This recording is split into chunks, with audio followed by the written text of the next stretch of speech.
What is going on, guys? Thanks for tuning in to the next episode of the Three Peaks Fitness Podcast. I'm Coach Mark. And Coach Lynette. And today we are going to talk about comfort culture. Yes. And how comfort culture it's a slow death. Yeah. It's bad. The slow death of comfort. It's the slow death of comfort. So Yeah. the reason why we wanted to talk about this is, we live a life of increasing convenience, right? Technology has been great, especially from a medical standpoint and saving lives and that sort of thing. But I don't know, humans, we like to take things to the extreme, don't we? Yes. And and so, we have all these convenient apps now that make it so we don't have to put in any effort. I mean, No. You can literally wake up and not ever leave your house. Yeah. Right? You can work from home, you can have your groceries delivered, Yep. or you can have whatever food you want, you can have delivered. Yeah. All your entertainment is at home. Yeah. Right? You don't have to, even if you wanted to interact with people, you can do it at home. You do it can on FaceTime, Skype, or what is Skype still a thing? I don't know if it's still a thing. It still exists. Oh, it does? Okay. You could do that. So you can literally live a life of convenience. So there's a reason why we're driven to comfort, right? So over the thousands of years, our ancestors were driven. That drive to comfort actually kept them alive. Like, I'm hungry, I want to eat, I'm going to go hunt. Right. Right. I'm cold, all right, I need to skin an animal and make a coat. So that drive to comfort was for survival, but now that everything is so convenient, that drive to comfort is killing us. Yeah.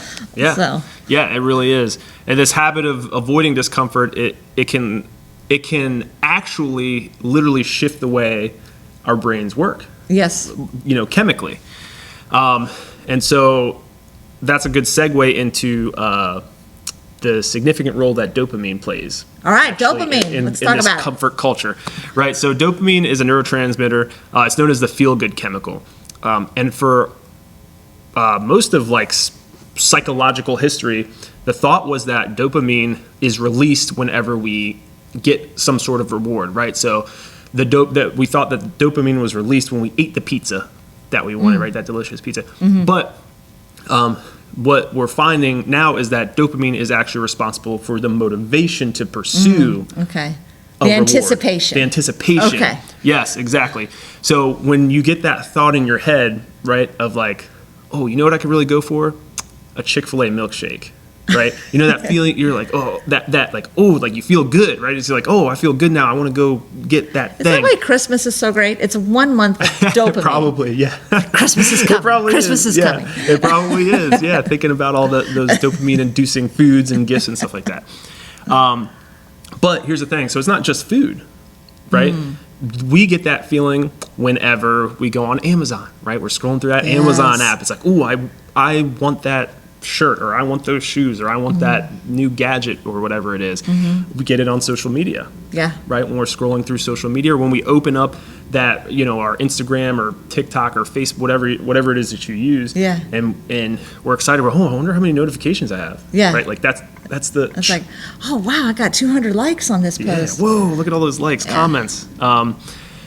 So that reward is, we're getting the reward without having to actually pursue anything. Yeah, you didn't have to move or do anything. Yeah, you didn't have to move, you didn't have to do anything. And so this convenient world that we live in is, you can think of it almost as like a shortcut from thought to reward. Yeah. Right? So our ancestors back in the day, oh, I'm hungry, okay, I have to go hunt this, elk or buffalo or whatever. Right? So I have to put in effort, and then I get the reward. Whereas now, we've taken out that second step. Which is really, the really, work. really Taking out the work. Yeah, which is really important, because if we get all of these rewards without having to work for it, we can deplete our dopamine, right? And like we spoke about before, dopamine is what drives you to, or motivates you to pursue something. Oh, right? okay. And so there's an interesting study done with rats. Yes, this is very interesting. Yeah, where they took, so there were they did it with a bunch of rats, but we'll call rat A and rat B, right? Rat A is the control rat, and rat B was the rat where they depleted all of his dopamine stores, right? And so they gave rat B food, when all kinds of food, and just Okay. let him mate with whoever he wanted, and just all these dopamine Wow. inducing Like activities. a teenage rat. Like a teenage rat, yeah. Okay. And rat A, the control rat, they didn't. Okay. Right? Everything was controlled. They held Okay. back. They didn't just feed him whatever he wanted. Right? All right. And what they ended up finding is that rat A was willing to put in significantly more effort Okay. to get food than rat B, the dopamine depleted rat. Oh. Right? He So got lazy? He got lazy. Oh. He got lazy because he didn't have the motivation. He's like, hey, wait a minute. Like, I'm used to just getting the pleasure without having to work for it. Like, why? What's the deal here? I'm not walking 10 steps to go get that food. Like, Oh my 'cause gosh, that explains so much. yeah, it's crazy. So, but yeah, then the next question is, right, how does this relate to fitness? Right, like what is this dopamine idea? How does this relate to fitness? And fitness is a difficult pursuit that requires motivation, right? When we want to get in shape, there's no pill you can take, right? There is no shortcut. Technology, we have all these advancements in technology, but there isn't an app that you can press a button and just get a six pack, right? It doesn't exist. We still are required to put in effort in order to pursue our fitness goals. And so there's a great quote from this Stanford neuroscientist Lynette and I like. His name is Dr. Andrew Huberman. Yeah. And he has a great quote. He says, the problem is not pleasure. The problem is pleasure experienced without the requirement for pursuit is terrible for us. So while social media, fast food, and Amazon provide that pleasure for us, there isn't really a pursuit. Like you were saying, right? You just kind of open your phone and like Took the work bam, out of it. There's no work. So this can detract and make the pursuit of fitness unappealing, because the thought is then, why would I put in all this effort to get this reward when I can get rewarded Right. without having to sweat, Yeah. right? It makes it super unappealing. Yeah. More unappealing than it would have been, back in the day, not even that long ago, right? 30, 40 years ago, before all of these dopaminogenic Yeah. technologies existed. So this wouldn't be a problem if not working out was good for you. Right. Right? Like if sitting down in your chair and only taking 1,000 steps a day was the path to optimal health, then we would be killing it as a society. We would all be living to 150 years old. But there's one problem. Right? The body is designed to move. The body is designed to move. The body is designed to move, and there's no way around that. So if you don't actively seek the pursuit of fitness and the pleasure that comes with it, because you're busy seeking the pleasures of convenience, you'll end up spending too much time being sedentary. And that, as we know, leads to all kinds of diseases, cardiovascular disease, chronic illnesses. Just, we all know it's not good for us. Exactly. Yeah. I was gonna, the dopamine affects not just what your body's willing to do, it also affects what your mind is willing to do. So everyone uses the term first world problems, first world problems. That actually has to do with our level of comfort and the dopamine, right? So when you're in a restaurant and the service is terrible, you might start feeling yourself getting kind of anxious, kind of annoyed, kind of upset, resentful, and angry. But if you go out, live off the land for a week and have to hunt everything down, pack all your food with you, be hungry most of the time, be cold or hot most of the time, and then you go back to that same restaurant a week later, it's going to be a different experience. You're going to appreciate the smells, you're going to be more patient, and you're going to realize, oh, I get to eat without having to build a fire, without having to prepare the food. It's going to be brought to me at some point, even if the service is slow, it's going to come, and you have a deeper appreciation for this. So when you regularly deal with discomfort, your perspective on life is very different than someone who is comfortable all the time. If you've noticed, the stereotypical spoiled person, is more impatient because they don't have perspective and they don't understand how to cope with discomfort. Discomfort is the best thing in the world for your body and your mind. And so they did a study on a group of people who had extreme discomfort, very extreme, and then another group that had no discomfort at all. So the opposite ends of the spectrum. They both had the same amount of mental health problems, So the people that had been through trauma, of course, they're going to have mental health problems. And the people that were comfortable all the time and never were challenged, they also had anxiety, depression, the same amount as the people with the extreme trauma. So it's the people in the middle that deal with a moderate amount of discomfort and a moderate amount of convenience that have the best health mentally and physically. Yeah, so Yeah. that's a good point, and that reminds me of a book that I read recently called Dopamine Nation, where Yeah. it talks about it talks about the pain pleasure balance. Yeah. Right. Your body wants your body wants balance. Your body doesn't want all pleasure or Right. all pain. Yeah. Like you're saying, it wants to find a balance, and you want to kind of maybe err towards pain just because that's where growth happens, Yeah. and that's where you learn things about yourself, and you experience, that's where life happens, you could say, right? Yeah.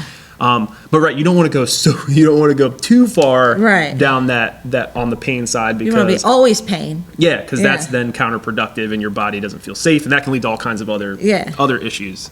So yeah, anything that improves a human is going to involve discomfort. Think Right. about when you try to learn a new skill, you're going to be really uncomfortable. Or when you're going to a new school, a new job, trying to improve a relationship, like you're going to have uncomfortable conversations. So any kind of growth in your life involves discomfort. And if you are not growing, you're shrinking, right? You have Yeah. to constantly be growing. You can't just stay the same. Yeah. No, that's so true. At the risk of sounding like I don't know, like a Tony Robbins, or someone like that. Yeah. You are not staying the same. Either you're growing or Yeah. you're dying. But so the solution, right? What is the solution to this? If I'm someone who's struggling, Right. trying to find the motivation, right? I want to get in shape. I want to start a regular fitness routine. I have these goals that I want to pursue. I want to be healthy. Then how can I actually pursue that, right? All Like, right. how can I use this information I've just learned tactically? I've got good news because I know everyone in America is like extra and they're like, oh, I have to go backpacking in Alaska for a month. No, you don't have to do that. You can if you want. That would be very beneficial, but you don't have to. You just seek discomfort several times a day. Like, Yeah. totally embrace it. Yeah, discomfort. And right, we don't mean like electric shocking yourself. Not in that regard. Don't go burn your hand on the stove or anything like Yeah, that. but if you are one of those people that is constantly scrolling social media, Yeah. or just glued to your work email, or some other dopaminergic activity, then discomfort for you could be setting a boundary there. Yeah. And limiting that. If right? you And- if you have an indoor job, then the easiest way to find discomfort is just make yourself go outside. Yeah. No matter what the weather is. Yeah, and go for a 10-minute walk right now. Yeah. If that thought makes you go, I don't want to do that, that's discomfort. It's 95 degrees. Yeah. Bam. Go out and do it. Go out and do it. Yeah.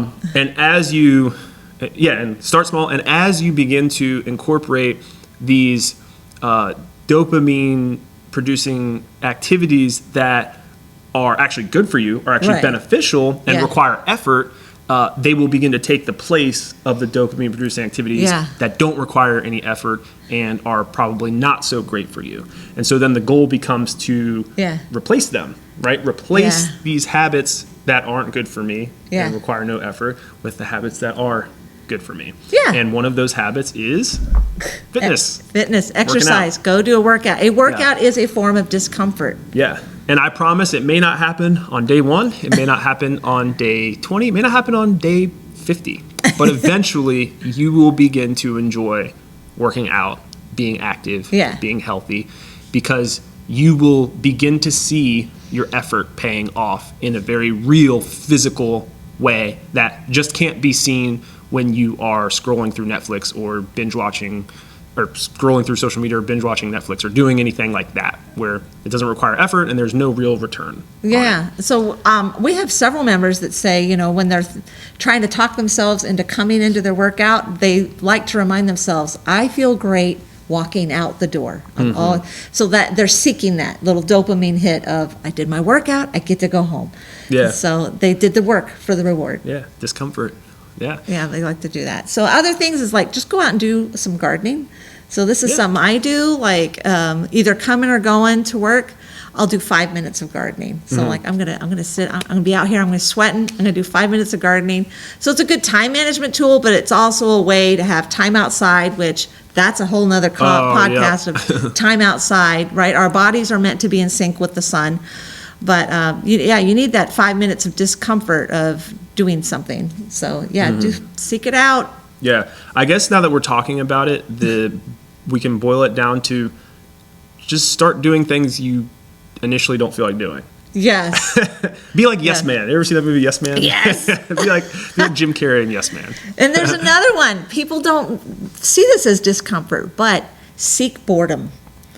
So Oh, that's a good one. think about what it was like, maybe even 50 years ago. My dad grew up on a potato farm in Idaho, and he had to milk cows every morning at 4 o'clock in the morning. And we heard about the discomfort lecture over and over growing up. Like, you kids growing up in the city, you don't know what it's like. We had to get up at 4 o'clock in the morning, whether we liked it or not. It didn't matter if you were in the mood. Yeah. We had to go out and milk the cows and harvest the potatoes, and we would roll our eyes and uphill Whatever, both ways in Dad. the snow, all of that. But we really do need to go uphill both ways in the snow. That's good for our health.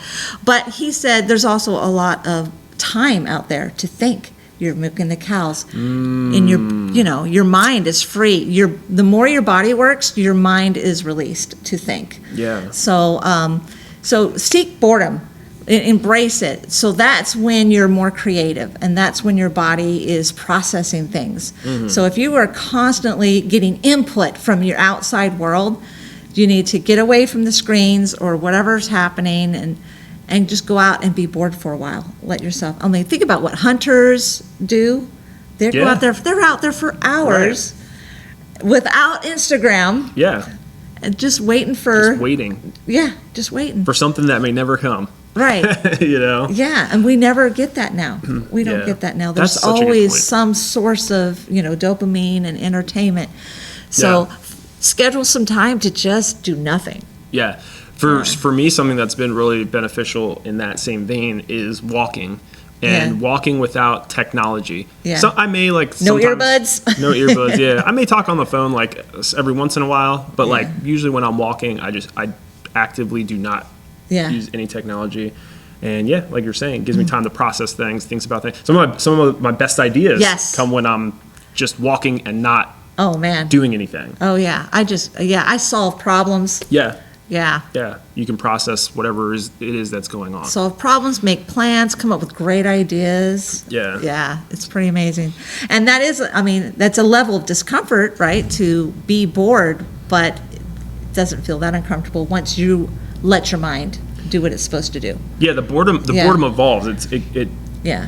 is walking without technology, compared to flashing lights and notifications and yeah. comments. Is that boring? Objectively, yeah, of course. Yeah. One is more stimulating than the other. At first, you might feel agitated, like, oh, there's nothing to do. Like, you're missing that constant yeah, dopamine it's hit. like a drug addict Yeah. who's coming down, right? So there. there'll be a little withdrawal at Yeah, first. yeah, That'll be the discomfort, and then you'll learn to seek it out and then appreciate it and love appreciate it. Yeah, Yeah. yeah, guys. So wow, this turned kind of into like a Yeah.